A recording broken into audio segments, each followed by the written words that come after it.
session with a much discussed topic across the world, the age of cowardice and the violence of trolling. On the panel, we have social activist Gurmehar Kaur, who was hailed as free speech warrior in Time magazine's Next Generation Leaders list, award-winning print and broadcast journalist Swati Chaturvedi, who wrote the best-selling I Am a Troll Inside the BJP's Secret Digital Army, and senior journalist, educationist, and human rights activist Teesta Setalvad in conversation with the Hindu's associate editor Narayan Lakshman, also the author of Patrons of the Poor, Caste Politics and Policy Making in India. Please welcome our speakers onto stage. Good morning. Welcome to day 3 of the Hindu Lit for Life 2018. Very pleased to bring to you today a panel discussion on the age of cowardice and the violence of trolling, which is basically, hopefully going to be a very close look at this phenomenon of trolling online, and we'll certainly get into the details of what it is, how it affects people, how it has affected the broader sort of environment, or even just the way we communicate in the 21st century. So to truly understand the age of cowardice, as we've called it, one has to go back to at least 2004, 2006, the years when Facebook and Twitter launched and pretty much changed both sort of the macro and the micro, the macro and the micro aspects of basically, again, how we communicate online. And when you look first at the macro aspects of it, the changes have been nothing short of absolutely gargantuan, because on the one hand, it has really shaken up the way media itself functions, because the social media such as Twitter and Facebook basically become the distributors of news, and users increasingly, especially the millennials, the post-millennials, the youth of in India and abroad, don't go to news websites. They go to their on their mobiles typically to social media sites, and they pick up their news there. Now that really raises questions about the sort of algorithms that lead to certain kinds of news becoming prominent or dominant on the news feed that is all important in these social media. And there are questions, firstly, to ask about how these are actually secretive algorithms. It's not information about how they work is not publicly shared. And secondly, there is this real concern about what you could call groupthink, which is basically the fact that, from what we can make out, users of social media tend to get news from people they follow, people who are retweeting and liking, and yeah, it's an echo chamber, exactly. So that is when you have a situation of bitter polarization amongst the public on political opinion, this only makes it so much worse. So that is sort of a macro effect that you've seen of social media. And the other fact is that when you have social media sort of, as the sort of immediacy and the directness of it, you have had certain, for want of a better word, authoritarian style leaders, soft authoritarian leaders, who have disdain for the media itself as the fourth estate, as an essential element of democracy, completely bypassing the media, the mainstream media, and using social media to reach out directly to their constituents. And so that has, again, dramatically changed not only the relevance of the media, but again, the way opinions get formed around critical issues and the relationship between the state and the people or society. So obviously this is something we're going to come back to, and our panelists have some fantastic thoughts on that I really want to get into. But the second big aspect of what we're going to look at today is basically the micro aspect, and this again, unfortunately, our panelists have tremendous experience with, and that basically relates to again, we're getting to the nitty-gritty of trolling, the impact that, sort of the access that you can have to people, whether it's famous celebrities and media personalities or just ordinary other people who voice a different opinion from yours. You have the ability to attack them in swarms, attack them in organized swarms, attack them in paid organized swarms, and these are things that you certainly did not see in the early part of this century, but now it's become completely part of the landscape. So with that background, let me introduce my panelists. Sitting beside me is Swati Chaturvedi, who's an investigative journalist and author, whose highly apt book for this topic, I Am a Troll, has been published in 4 languages, and it was out in 2016. And that book, as well as Swati's multiple sort of writings in the broader media, are sort of pioneering work into looking at the relationship between political parties and sort of organized cyber bullying efforts. And that is something that really, we need a lot more information on that there's a veil of sort of opacity. It's like a black box which really needs to be unpacked, and Swati has done some amazing work in that regard. So again, and personally, she has shown enormous courage in dealing not with the occasional trolling sort of incident, but has been trolled continuously for periods such as 6 months, maybe more, maybe a year, and has actually had the courage to stand up to it. And in a sense, she was the first person to actually register a case, file an FIR against an anonymous troll who was viciously attacking her, and that actually shut that troll account down. So, well done, Swati, on that, and very pleased you could join us today. And our second amazing panelist is Gurmehar Kaur, who is might hold the record for being one of the youngest authors at LitFest 2018. She's a student at Delhi University, but in the time that she's been sort of speaking in public for and so on, she has brought amazing experience herself, amazing courage that she's shown, again, in the face of absolutely vitriolic attacks, for having the courage to speak out about, the importance of protesting. She was involved in peaceful sort of protests after violent incidents in Delhi University at Ramjas College earlier. And she has actually also, her book I think was coming out today, in fact, called Small Acts of Freedom. And that is a testament to the power of love and resilience within her family. Despite, in the broader social context, her facing absolutely heinous attacks. So glad to have you here, Gurmehar. Welcome. And last but certainly not least is Teesta Setalvad, who probably needs no introduction to most of you. She is an author as well. Her book, Foot Soldier of the Constitution, has been published in 7 languages. Beyond Doubt, which is on Gandhi's assassination, as well as is her work. And she is known, I think, throughout the country for her fearless defense of victims of large-scale violence. And again, I want to come to this in the discussion, but Teesta is possibly the case of not just online, but what could be called offline trolling or real-world trolling, because she has, more than anyone, endured the wrath of the Indian state itself. And they have tried to get to her in many insidious manners, undermining the organizations that she works with and so on, bringing to bear the full power of the state against her, and yet she stands tall, and we're very proud to have her here. So thank you, Teesta, for being here. Broadly, in terms of the discussion today, I would like each of our panelists to speak of their own personal experiences with regards to trolling, in several sort of different dimensions of trolling, which will hopefully illustrate what this concept is all about. So firstly, can we look, starting with you, Swati, at what is the main sort of plank or the thrust of trolling? Is it all about being called anti-national? Because you hear that a lot. Is it that? Is it mainly women who get attacked? Is this sort of the main theme there?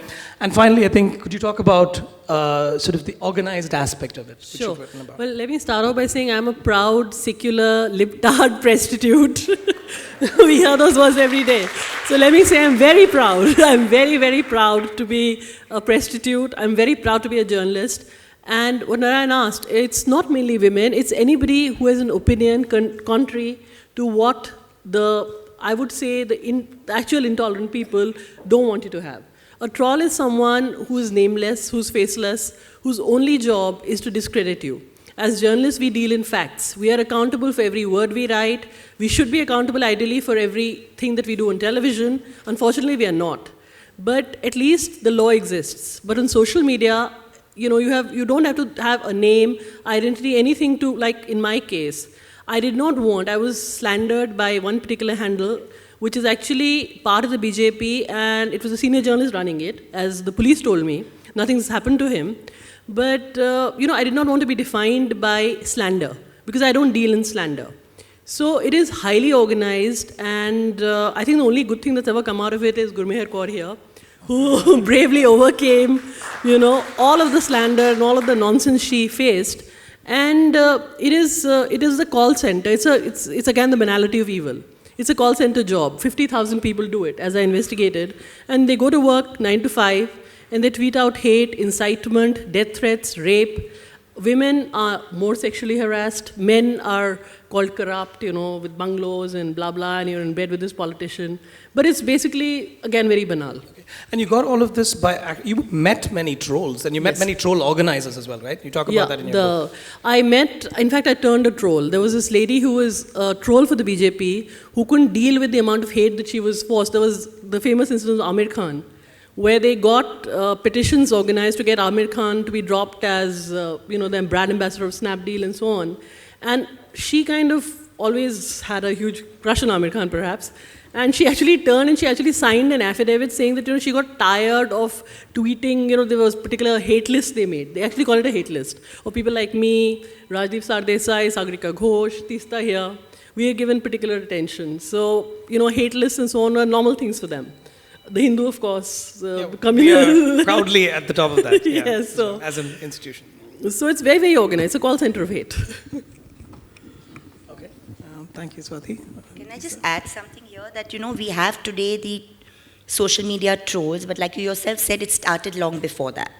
The social media is a particular phenomenon because it's a kind of world and an orbit of its own, and is far more dangerous because of the sheer access. But two things we need to flag is how really democratic is it in terms of how many people have access to social media? Because nobody asks this question. In a world, particularly in India, where the mainstream media seems to be abdicating its responsibility, particularly television, in large cases print, there are a lot of our populations, the Dalits, the Hindi speakers, the Tamil speakers, the Kannada speakers, who feel that they can really express on Facebook, write their 500, 700 words, and it actually gives them a democratizing space, and undoubtedly it does. But eventually Facebook and Twitter are business. And we know that what they do once they get the accounts raised. So I know, for instance, many young leaders, many subaltern voices, many voices from the OBC community, Dalit community, who actually soared in their Facebook and Twitter, this thing, and suddenly when they were getting too close, they were pushed down. This morning, 3 Facebook accounts have been closed. Amir Rizvi, he's the one who did the FAKU thing, he brought out FAKU in the run-up to 2014. So his Facebook account is being shut down. Some of our Facebook accounts are shut down constantly for no reason. Whereas the hate speech that Swati was talking about, the insightful speech, that does not attract similar action on Twitter and Facebook. So I think there is this calibration we need to factor in, that it's not simply a neutral beast. I'm not about trolling now, I'm talking about the social media itself. And therefore, it's a media that actually favors insightful speech and trolls. And that is something it's not a neutral beast that's working out there. And we know that Facebook and Twitter are working very closely with governments in power. So I think if there is a list that Swati talked about the trolls, there's a list that some of us were part of for 25, 30 years, including NRAM, which is the Hindu haters. And that list preceded social media.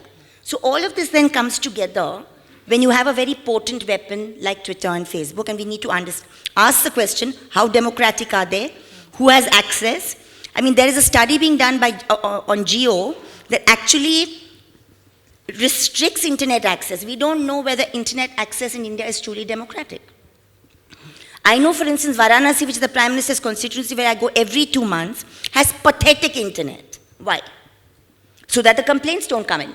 So that the voices cannot be heard. And there is no investigation by journalists on this. No, and the fundamental of the social media needs investigation as well. And just to add to what Teesta said, in a democracy, why should the government or the party in power be attacking its own citizens? In what kind of democracy are we really? You really cannot. Like in Germany now has passed this law where, this kind of speech is is not going to be allowed, and Facebook and Twitter are going to be held to account for it. So they are removing the hate content.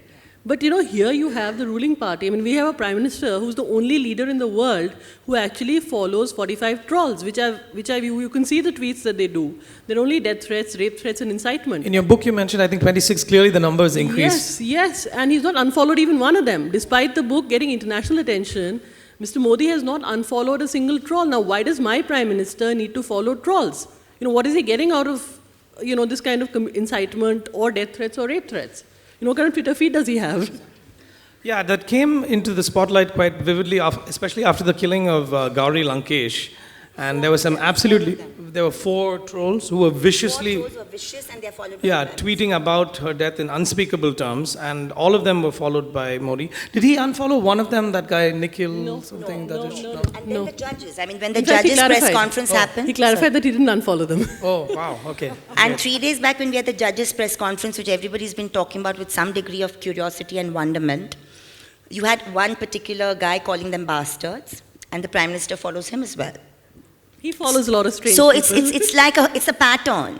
And I think one really good investigation, apart from the earlier one I mentioned, is to know that which organizations do these trolls belong to, because I think we know they're paid. We know they're 50,000. We know they're probably paid very good salaries. We don't know where that money comes from, whether it's from a party account or a Adani or an Ambani account. But we do not know whether they are linked to the RSS, the Bajrang Dal, the VHP. I think these kind of investigations are very, very necessary because all of us are victims of it, very brutal victims of it. Gurmehar, so particularly so. But I know standard, there are the 7-8 comments that keep popping up against you. And it's coming from the same quarters, every time a particular tweet. Yeah. So Gurmehar, could I ask you, so specifically with regard to this constant refrain you hear about being anti-national, you have such a unique sort of take on this, I'm sure, in the sense that your father was a hero in the Kargil conflict, and so there, how has it been? Because in a sense, your father, your family, you've made such a sacrifice for the nation. Yet I'm sure you have faced that label that has been hurled at you as well. So, I'm India's favorite. Is it just a lack of? Is it that they don't appreciate what true patriotism is, or can anything pass when they attack? I think it's not even about the love for the country anymore. It's about propaganda. It's about anyone, because this is something that I really notice, and this is something that people haven't been talking about as much as they should be talking about, is the fact that the video that we made for Indo-Pak peace came out a year ago. And the Ramjas violence happened the next year in February. So for that whole year, and the video, and many people say the video shot to fame right after Ramjas happened. That's not true. The video already had about 1 million hits, 1 million hits already. And so it was very well received. But the thing is that those 1 million hits, nobody called me an anti-national a year ago, but I'm only an anti-national when I'm raising my voice against a particular student group. So that tips it off. This is not about me being anti-national. This is not about my love for the country. This is just coloring me narratives that are... Yeah, this is just finding a new victim, a new target to attack. It's just finding a reason to discredit me, to say, okay, well, she has something to say about campus violence, and she's making a valid point. So how do you discredit her? You'll go search her history. Okay, then you see, okay, there's a placard she's holding. I think you can call her anti-national. Then you start calling me anti-national. So when that doesn't work either, when the narrative turns, and when I'm questioning your nationalism by saying, is it nationalism when you're beating up the top students of your country? Or calling a university anti-national. Or how can you call a whole university anti-national? So when I'm doing that, then they're like, well, okay, this did not work. Anti-national is not working anymore. What do we do? Then you start releasing. Because I'm a woman, you start defaming me or character assassinating me. So there came a funny video of a woman dancing on a song, and it was being circulated as Gurmehar Kaur is drunk and she's dancing. So it is very structured on how to discredit newer voices that are coming up. And especially when we're, I haven't been into activism as long as Swati has or Teesta has or in media as long as you have. So even when I'm listening to the things you've been saying, I feel a little disconnect.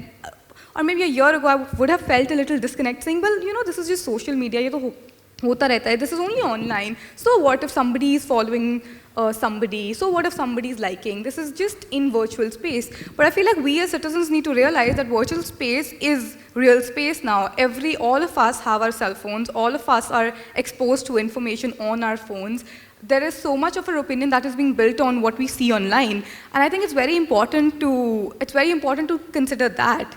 To second that, an online lynch mob can turn an offline lynch mob in a movement. That's what they do. That's what happened in Muzaffarnagar. Yeah. That's what they try to do in Delhi. I mentioned that in my book. There was this particular man sitting in Hyderabad saying that one doctor was killed in Delhi on Holi because he was they are just trying to incite riots. Even the Akhlaq case, there was some... Yes, or even the Swati case. The Swati case in Tamil Nadu, where a well-known singer whose account has now been suspended called it a case of love jihad. I don't know what love jihad is. It was not... Whatever it is, it was not. It was a Hindu who killed her.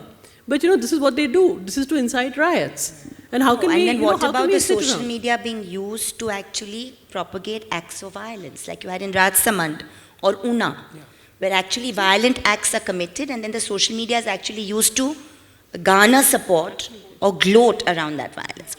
I think the point that Narayan made right in the beginning is also something we need to deal with, is that why is news now being looked at through Twitter handles? I mean, that I think is a very, very dangerous thing, that it's your Twitter that actually guarantees. Even politicians earlier used to relate to television, and now they relate to Twitter. But let me ask you this, Teesta. So in a sense, there's an inevitability about it, because it's not just in India, world over. This Facebook and Twitter are the prominent source of news, even in, say, the US or parts of Europe. But is it also a question of the laws of the land should keep up with, I mean, we're getting a little ahead in the discussion, but that's fine. The laws of the land need to keep up with these platforms and the kind of very dangerous, sort of tenuous link between making a comment, photoshopping a picture to show someone eating beef, and then you have a massive riot consuming some town in Uttar Pradesh. So is it that we don't have stringent enough laws, and social media is held to much lighter standards than, say, print, or you'll be facing defamation in a second? I would not make that argument, because it would be very dangerous to say you want more laws. I think what we need is application of the laws that exist. We have laws. We have all the laws in place. In fact, when 66A was struck down in Shreya's case, which was very important that it struck down, because it was a previous government who brought it in.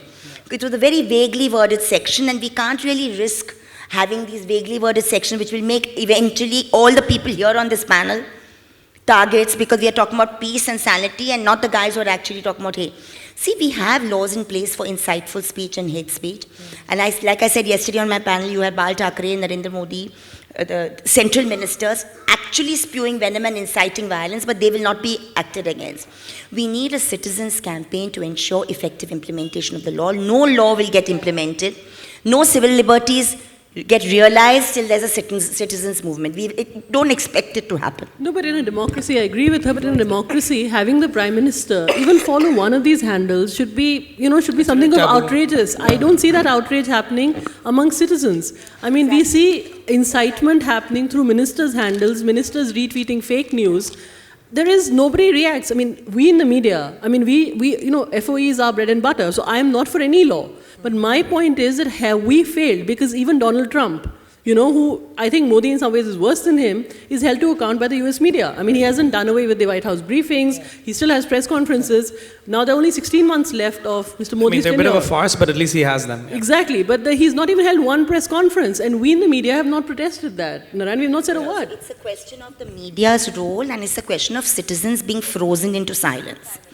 We will have these discussions in these kind of surroundings, but you won't have a protest against the way insightful and hate speech is being used against communities, against people, against writers, against free thinkers. And unless there's a sustained, very rigorous campaign on the streets in the public sphere, and the media is also shamed. I mean, now you have a few alternate portals, who give a couple of stories and we feel that's fine. But I mean, it makes no difference. Because actually you're not impacting politics on the ground at all. But let me put this to you. So is it a bit of a chicken and egg situation? Because you have this person elected to the highest office in 2014.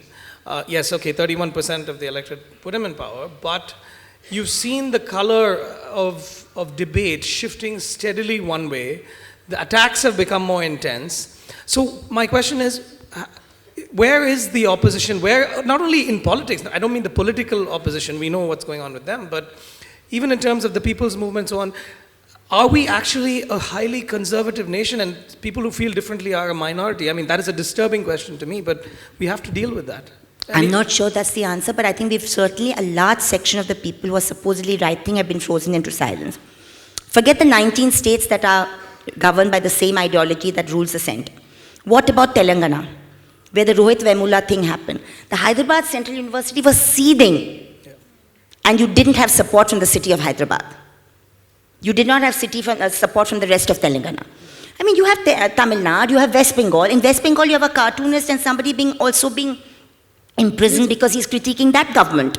You have security laws being brought in by Mamta Banerjee, who's otherwise a soldier of secularism. So, the point is, at one level, there is a commonality when the state is coming down heavily.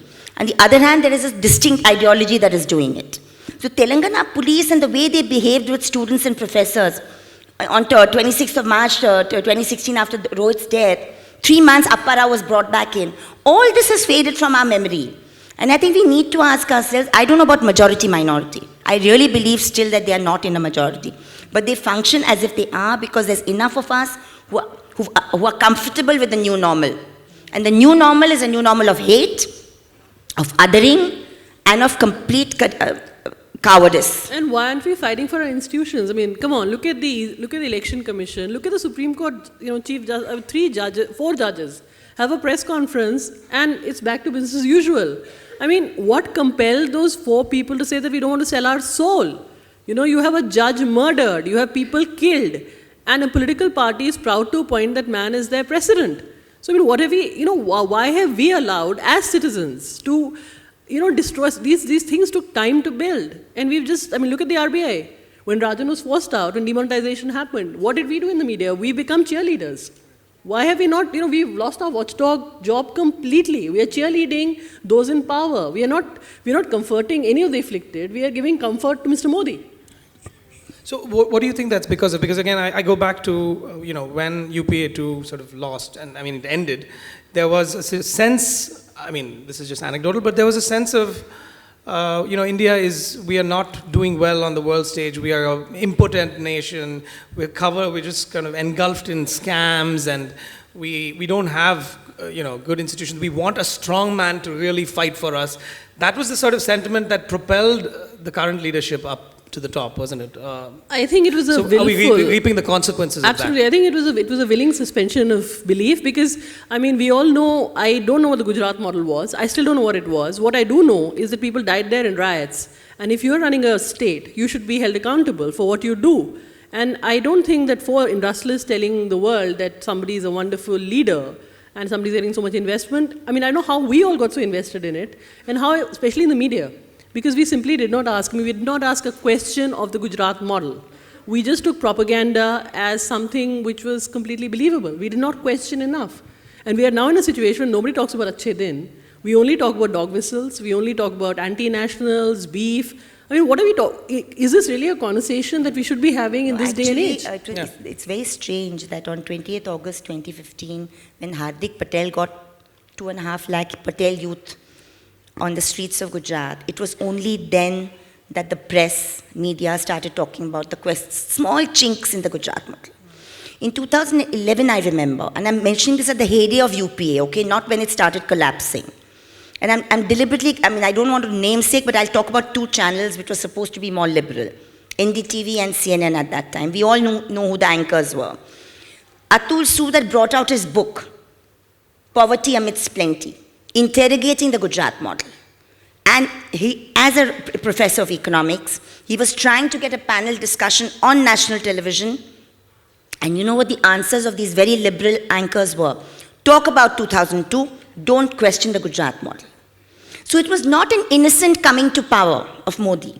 It was a calculated corporate effort with a corporate makeover funded and oiled from 2009 and the Vibrant Gujarat Summit.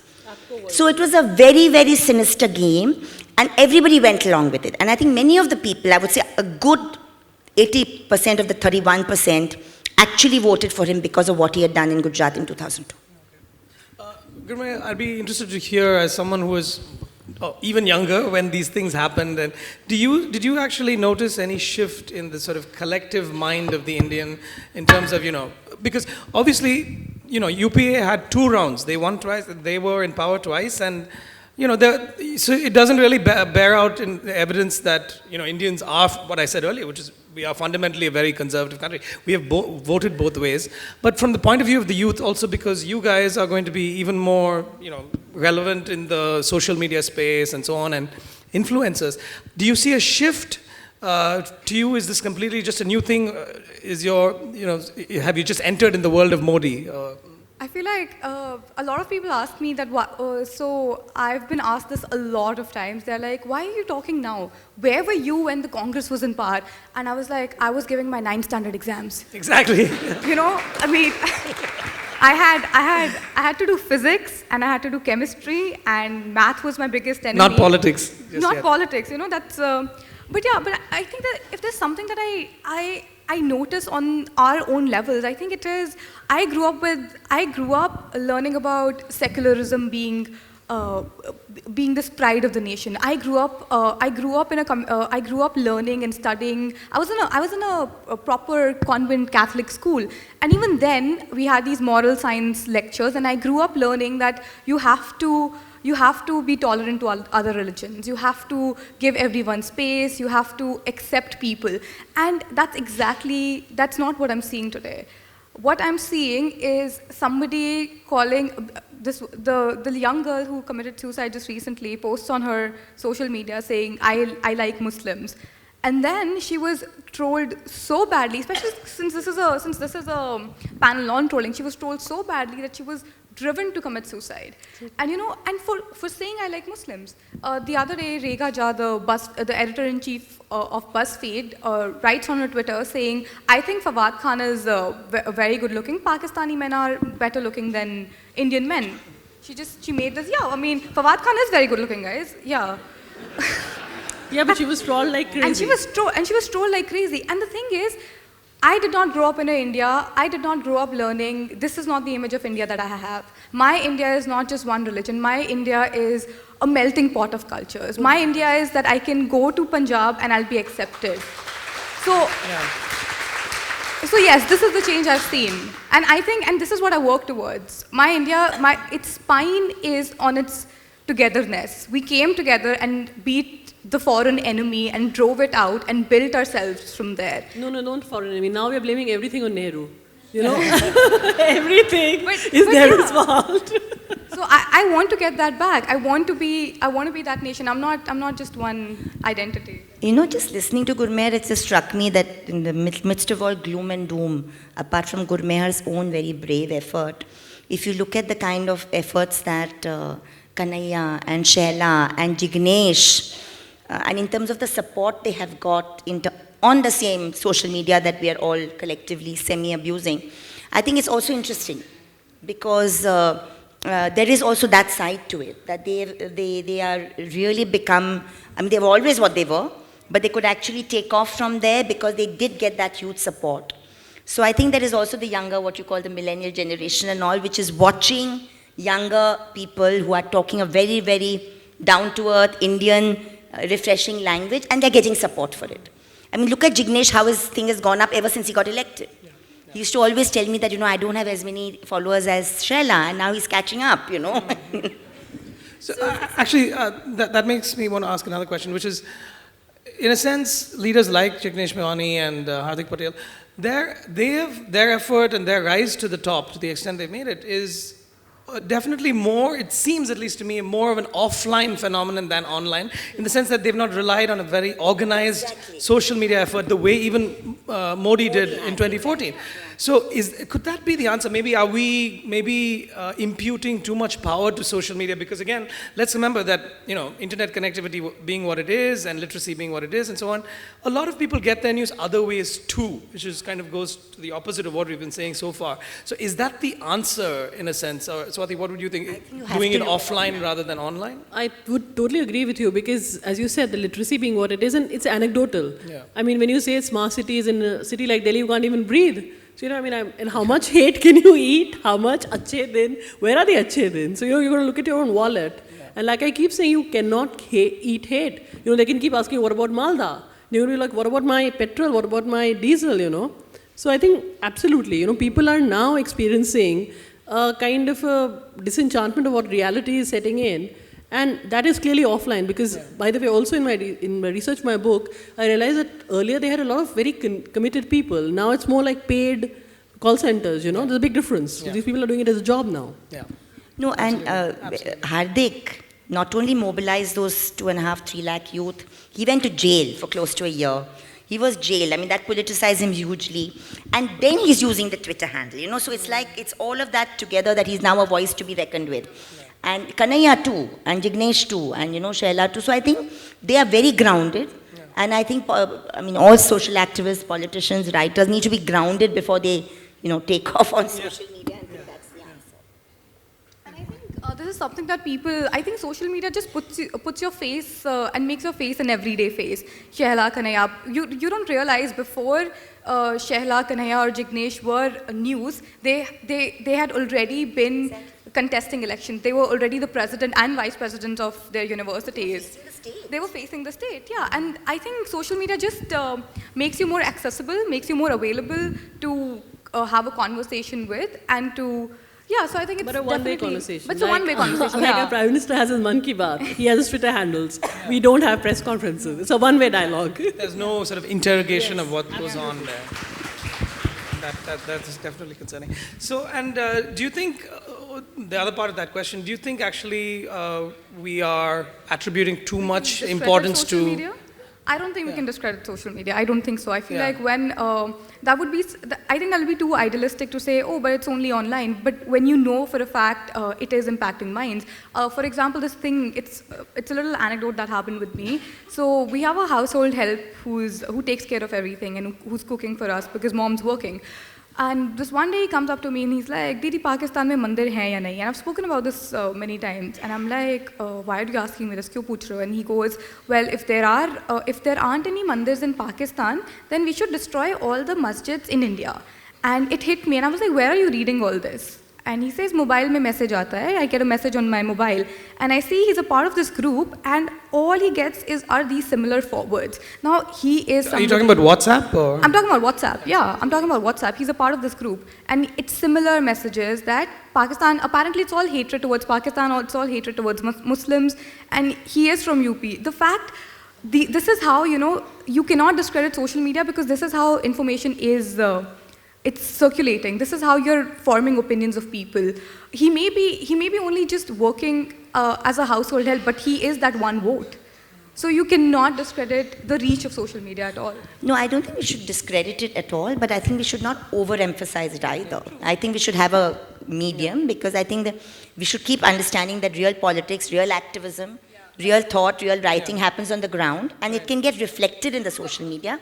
It can't be that world which is becomes a real world. Yeah, I guess what I'm also wondering about, which we alluded to earlier, is can movements actually gain momentum offline? So, for example, I even think of our home state of Tamil Nadu, where, you know, there is a certain dynamic between what's all the sort of ups and downs and flux in politics here, and the links that has to Delhi, and what the role that Delhi may or may not be playing in the background.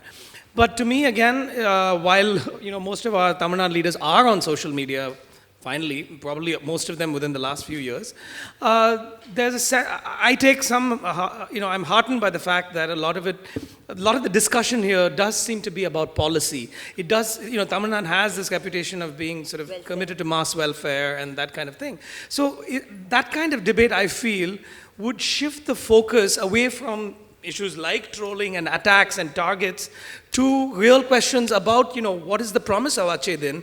Where are the jobs? You need to create 10 million jobs a month to accommodate the incoming, labor force, the workforce. And so is that possible in the rest of India? I'm not saying that Tamil Nadu doesn't have a way to go. Wait till you get Yogi Adityanath coming in here and saying, come to you. Yeah, he came as far as Karnataka. So maybe we're next. Well, he also went to Jignesh Mevani's constituency, and we know what happened there. So I don't think, let's not overemphasize their propaganda as well.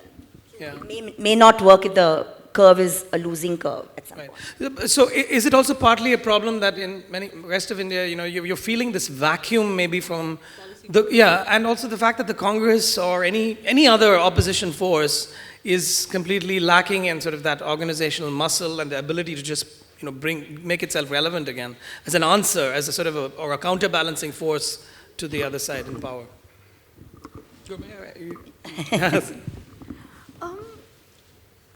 Is it? It's again more of this whole offline versus online thing at the highest level. But you're talking about how people are not talking about policy and how people are not talking about the real issues, and that's exactly what your younger leaders are saying, and that is exactly how narratives against them have been built by calling them anti-national. So you are discrediting those leaders, somebody like, let's say, Shela or Kanhaiya, and who have been constantly, whose arguments have always been facts and figures, and the ones that they've been putting, and they've always been talking about secularism, they've always been talking about policy change, economies, but then when you have real life conversations, somebody came up to me a few days after my first panel and says, I just have one question to you, ma'am. Tell me this, why is Kanhaiya Kumar doing a PhD on taxpayers' money? That's propaganda. And I said, well, if at 27 you're not, I don't know, I've never seen someone complete a PhD at 25. And he's like, no, but then he's a student, shouldn't he be studying, not doing politics? But that's the thing, this is how social media is being used to discredit these sane voices and these sane conversations. And it is very important for us as citizens to, yes, at that moment, discredit social media and be like, you know what, I think this is all nonsense. I really want to talk about real issues. And to answer your question about the opposition, I'd like to say that there is no question that the formidable thing about the current regime is the RSS organizational metal. The ideology is horrendous, but it's the organization that gets them where they do. And you did in the past have a cadre-based CPM, which was more effective. It's not so effective now. You had a mass-based Congress, which was effective for a couple of decades after independence. So the answer will have to be a rebuilding of either a mass base or a cadre base. There's no question of it. But on the other hand, I feel that compared to, say, 3 years ago, I think some degree of cohesion is coming in the opposition. And I refuse to feel that, it's all very well to be these kind of purist, activists, intellectuals who are constantly cursing the political class. Look at what happened in Gujarat, yeah? I think it's a huge victory. 81 seats minus 99 seats, And you look at the way desperate measures were made to polarize in the most pathetic, and this is Gujarat, it's not Tamil Nadu or Karnataka or Kerala. And it did not work beyond a point. No, but also it did not work. So I think there is the opposition is also getting its act together. And whether it is the formal opposition in terms of the parties or these leaders that we talk about, I'm pretty hopeful that something will materialize. We have 4 elections this year. By 2019? We have 4 elections this year. Let's see those first. Karnataka, Chhattisgarh, Madhya Pradesh and Rajasthan, Why should we start believing the propaganda of an extremely vicious right? No, but what you said in the beginning, which is very important, is that, the RSS is particularly suited for social media, which Ram Madhav says in my book, because they've been banned 4 times, they're very secretive. So they literally went from shaka to shaka, teaching people even how to type, creating dormant accounts. So, they really, approach. Yeah, absolutely. They planned this brilliantly because they felt that they were not being heard in mainstream media, which was dominated largely by liberal voices. So they actually really focused. They went from shaka to shaka, got people together. They have something called digital shakas, where even women are allowed, who all meet, and they've really captured social media to another level. We have to give them full marks for effort because they've tried for years, and they have. Okay, thanks for those comments. Since we don't have too much time left, we'll throw it open to question and answers. If you could maybe just give us a line of introductions to who you are and then your question. Hello. Yes, thank you for a very insightful discussion. And at some point, Teesta mentioned about citizen campaignship, right? And then media as 2 different entities. And in fact, Narayan spoke about how it's a chicken and egg. As a citizen, I really think sometimes that for a movement like this to start, a citizen campaign towards the right things, only a media house can be responsible. Because they are the ones who can really bring different classes of people together and yet give us that intellectual foundation to actually initiate such campaigns and make it sustainable. Am I wrong? I think so. Because, there are some people in this room many of us who were part of something called a Women in Media campaign at one point, right, and a Women in Media committee. And I think we can't wait for a media house to take this up. I think the media house will start looking at you seriously when you actually take the trouble to organize, maybe 100, 200 of you, make a cogent point, and write to Facebook and write to Twitter about a series of things that you find objectionable or a series of things you appreciate. But I think why are we just become, this is a problem with this neoliberal world. We become such consumers that we want everything done for us, including activism. It's not going to work that way. Excellent point. Thank you. Hi, my name is Ravi Shankar. I have two questions, one to the media and the other one to the panelist. Gartner and other think tanks predict by 2020, fake news will be 80% of the consumption by the masses in the world, not only in India. And if you look at efforts made by people to counter fake news, it's are only 4 organizations in India driven by all NGOs or something who creating a fake SMS.com and all those things. Today, media has abdicated that at all. You don't even dedicate one page to say the trending fake news are this, please do not fall prey for it. You have left it to the public to figure it out, how to find it out. That's one question. So what's your question? The question is, why media, if you are ready to spend 2 pages on matrimonial, why can't you spend 1 page on saying these are the trending fake newses? Why as a public, I have to go to Google and search, find out what is a fake news, what is a fake image, and what is a fake thing. And it's very tough unless you are a techie. I'm a techie, I can find out using a Google image to say this is a fake image. But it's not easy for an ordinary citizen. So citizens are consumed. The second is that I lived through emergency. Media has always been afraid of the majority governments, totalitarian governments. And they always toed the line. Except one media in India during emergency, nobody raised a voice against any bad news about the government. And that trend has continued from 1970s. I don't see that trend has changed. And why only we talk about India? Trump election was supposed to have been influenced by social media, and even Facebook CEO admitted that feeds were manipulated to show anti-immigrant sentiments to the public. British election was influenced, and there is a famous TED video to say how one organization manipulated the entire election using analytics as a thing. I don't think it's an Indian phenomenon. Bashing one majority government, I don't think is a solution. My question to both of all the panel members is, where there is an organized effort to counter that in an online area, not by individuals. If somebody has a call center to do that thing, even Trump did it, May did it, and all others have done it across the world, and it's expected to become bigger and bigger across the globe. Why no media or the activists are doing something organized to say, okay, here I'm going to say what is the real news and what is the fake news.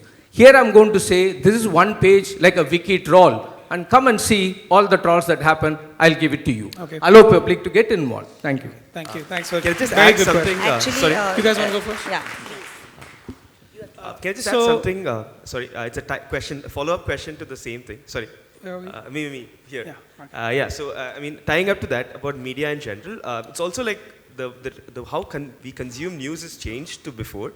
It's easy to get isolated into thought bubbles much more now, because you can, if you see something that you don't like, you can click unfollow. You can, and then you end up with something that you like. Whereas news in general, there's always segments which, whether you like it or not, it might be counter to your opinion and stuff. So again, do you think there should be a concerted effort by the media to encourage, maybe like go out of your bubble? Like, it's not just for the right, it's also for the liberals. Like, maybe we live in our own bubble of,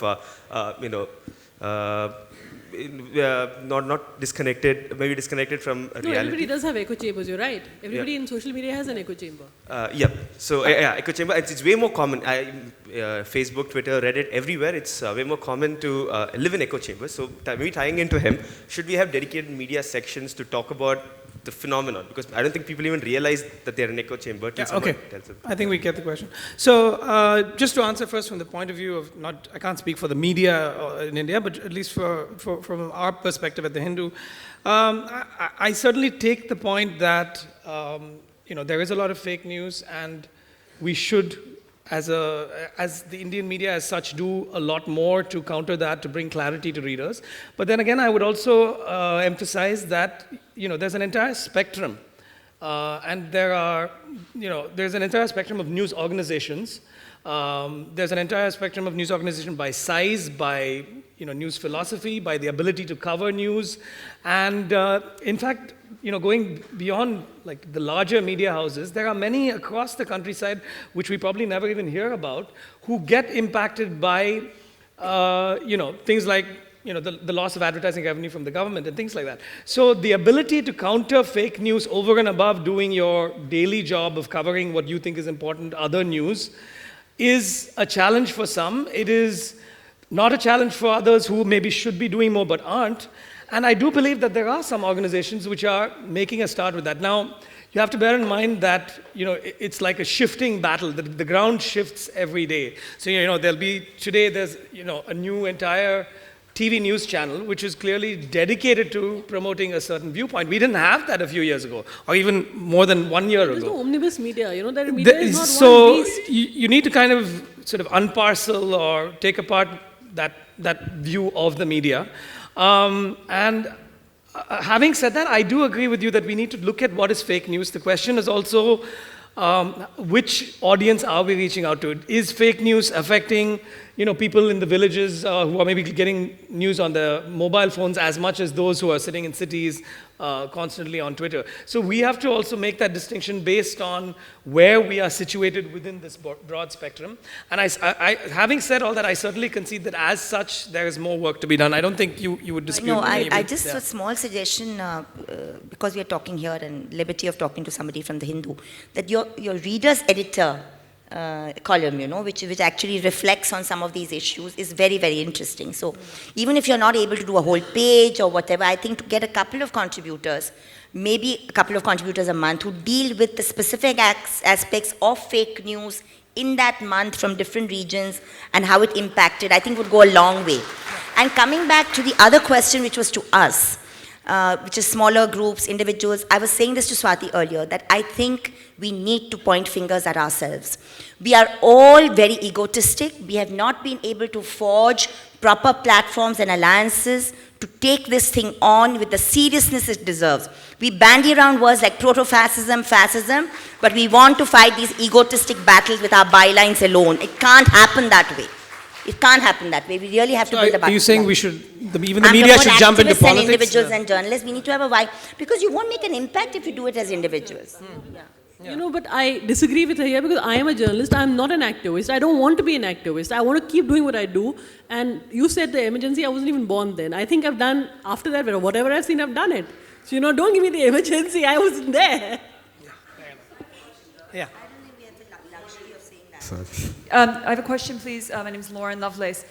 So, Swati, in your book, in the Appendix A, you list trolls followed by Prime Minister Modi, and I'm wondering, the purpose of that Appendix A and what has been done to catalog some of the trolls that you that you and others have experienced. Is there anything in terms of digital forensics or something that's being done in terms of finger pointing to actually identify who these individuals are and have a database or something that would be available to the public so that if there's not anything being done currently to prosecute individuals, at least they would be able to be identified. And a corollary to that is you were speaking a bit about regional languages, and we here in South India, which is at least 180 million people, you've got Kannada, you've got Tamil, you've got Malayalam. Absolutely.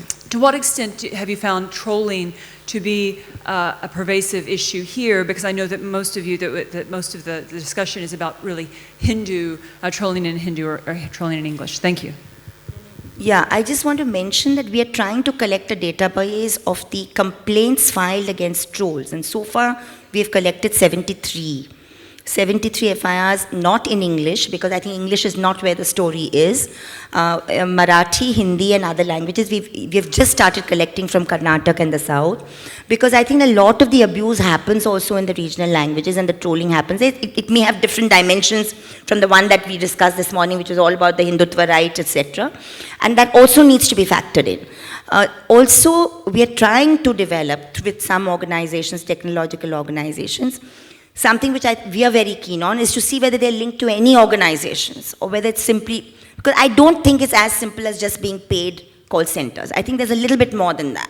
No, there are some, I'm just saying something. I mean, you don't have to agree, but I think there is a paid call center, but I think more than that, there is also a certain membership, like if you're talking about the kind of people Modi follows.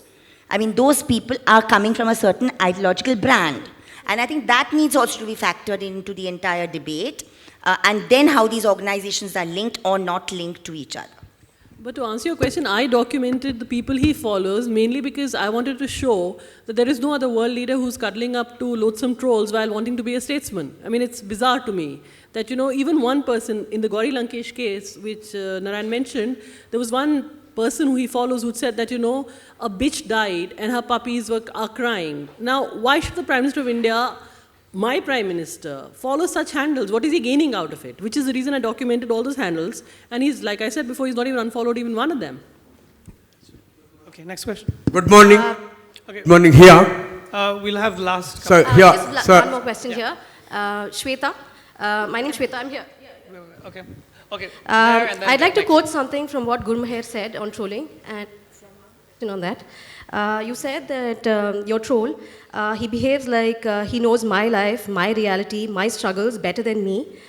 He knows an issue or a conflict that I face on a daily basis. This person just walks in and says, I'm a powerful man and I know better, that you may be right, but I know better, I know better than you. Now, you're also being trolled by older men in general, and men in general. They say that you're right and everything, but I know better. Sorry, yeah. Now, in my case, I've also faced a more or less similar situation, not as public as yours.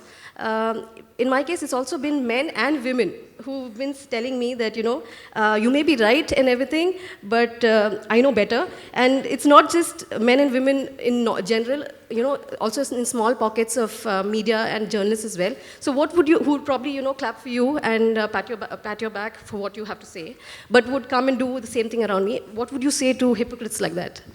To people who are being patronized like this for speaking up, I think the first thing we need to really understand, I think even in the Indian society, we grow up with this whole idea of you have to be respectable to the elders, you have to show them respect, the elders know better. I think there does come a point where you have to stand up for yourself. I have been told that, Gurmehar, you're only 20. When I was 20 when I spoke up for, when I was talking about Ram Just, and I was 19 when I made the video for it. And people were coming and saying, you're only 20, what do you know about politics? What do you know about governance? And how can you have an opinion? Go to your college and study literature and do little drama there.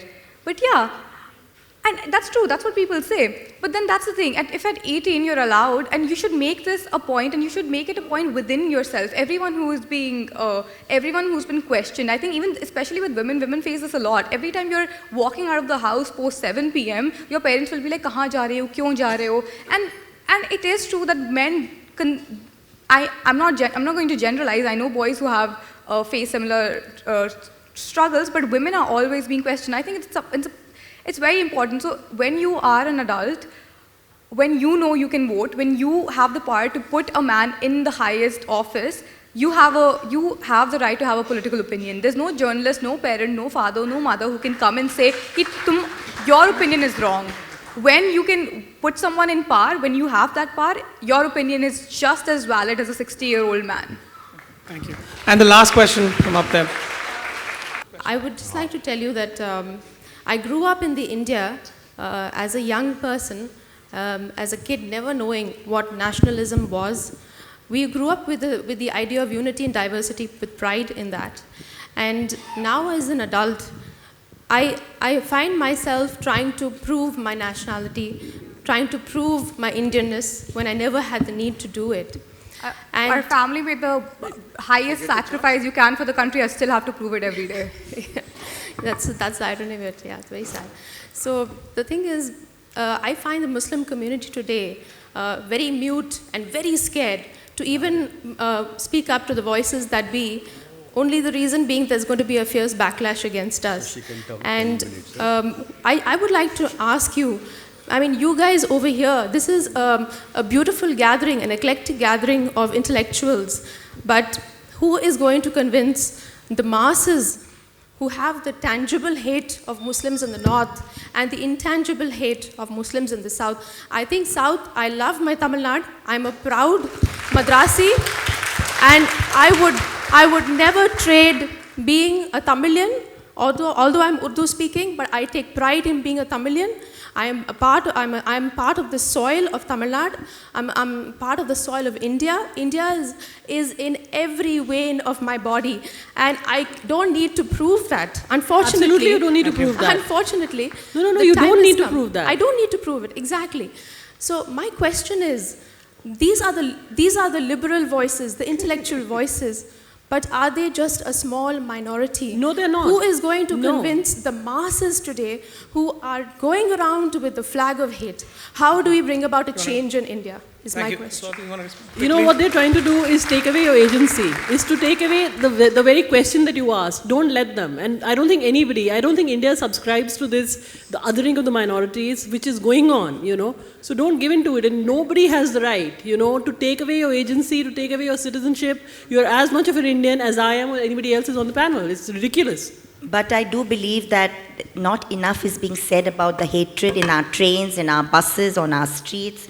And we do try to over-intellectualize it and pretend that it's easy to deal with. I think there's a whole section of Indians which are living in complete fear, and we need to acknowledge that and even apologize for it.